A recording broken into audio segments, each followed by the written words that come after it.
and it falls to me to review for the public and for members of the press the details of the horrific accident that occurred very late on Saturday night, technically early Sunday morning, on the Hutchinson River Parkway. The crash cost the lives of 5 young people, and that is a tragedy no matter what the details are. But there is a need for public information so that people know what we know at the time that we are speaking today. There's certainly going to be a lot more information that will be coming out about the details surrounding the crash and the circumstances in the days to come. What we share today is those things that we know to be public that we can share, and there will be some questions, no doubt, that we can't answer. If we can give as much information as we can, then we will, and Commissioner Rayner will help us in that as the head of our Department of Public Safety, our county police. The incident occurred, as I said, in the early morning hours of Sunday, March 19th, 12:20 a.m., late Saturday night. The location of the crash was on the northbound Hutchinson River Parkway, directly north of the Mamaroneck Road exit in Scarsdale. It is a road that I'm personally familiar with. Point of fact, I drove over this very site 2 hours before the accident.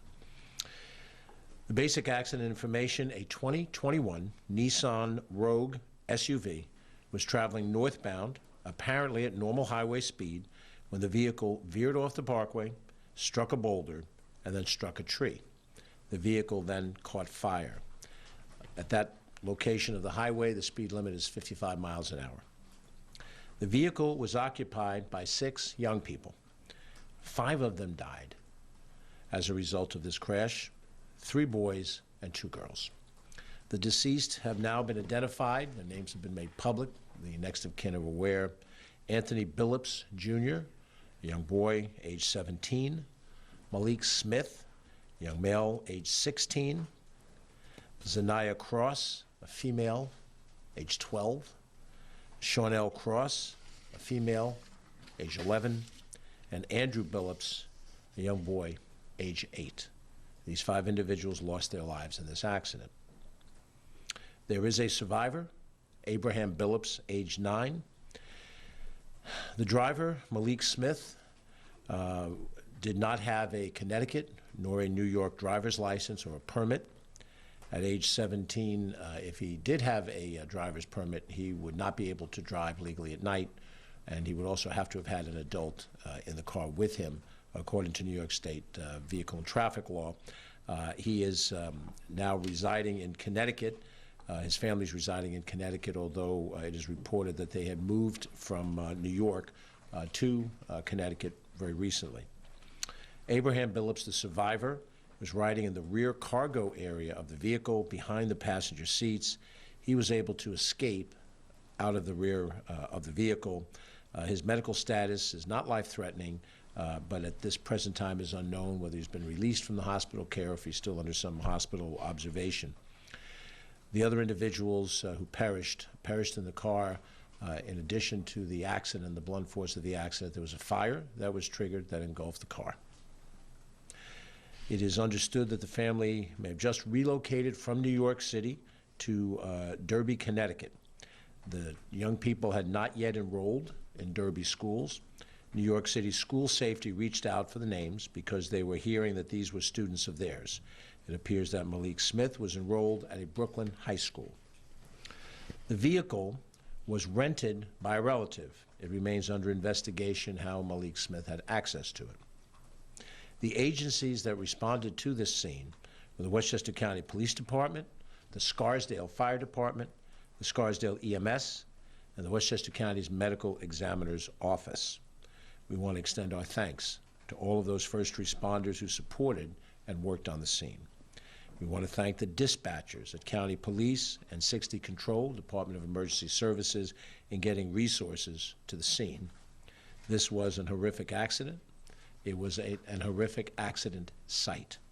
Those who were on the scene and dealt with the incident have available to them peer assistance in order to deal with those things that come out of them performing their professional duties at a moment of great crisis and great loss of life. And we expect to be able to deal with any of those individuals who were involved directly in that accident. We do not believe that speed was a factor in this accident. The 55-mile-an-hour speed limit is an acceptable speed to ride at the maximum. All of us who know the Hutchinson River Parkway know that it is a two-lane highway, very little shoulder space, and it is a road that curves quite a bit. At the location of this particular incident, the highway just north of Mamaroneck Road, as you go northbound, the road curves slightly to the left and goes slightly downhill. As we have had the investigation team reconstruct the accident, the driver did not turn with the roadway, continued in a straight line. We believe hit a boulder and then hit a tree head-on, and the car was engulfed in flames at that point. And the five passengers who perished were unable to exit safely from the passenger component, front and back seat of the car. This was a single-car accident. There were no indications of damage on the vehicle that would have indicated there was a second vehicle involved. There were also no corresponding tire marks that would have been made had the vehicle been struck or forced off the roadway by some other vehicle. The evidence on the scene indicates, but subject to final investigation assessment, is that the operator was either distracted or fell asleep. The Hutchinson River Parkway, in that downhill grade and with that bend to the left in the area of the accident, is not an area of the Hutchinson River Parkway that has frequent accidents, but it does require a driver to stay alert and be able to move with the changes in the roadway. There were no tire marks from the vehicle on the roadway or any furrowing in the grass, which would indicate that the vehicle did not use any braking or evasive steering. Toxicology reports are still underway to determine if there was any indication of alcohol or drug involvement. We have no way to know at this stage of the game if any stimulant was involved in the driver's usage. The driver, again, did not have a valid driver's license, did not have a driver's license or a learning permit. And of course, as I've just said before, according to New York state law, you are not to operate a vehicle if you're under the age of 18 at night under any circumstances, and you're not to operate a vehicle in the daytime hours unless there's an adult present in the vehicle.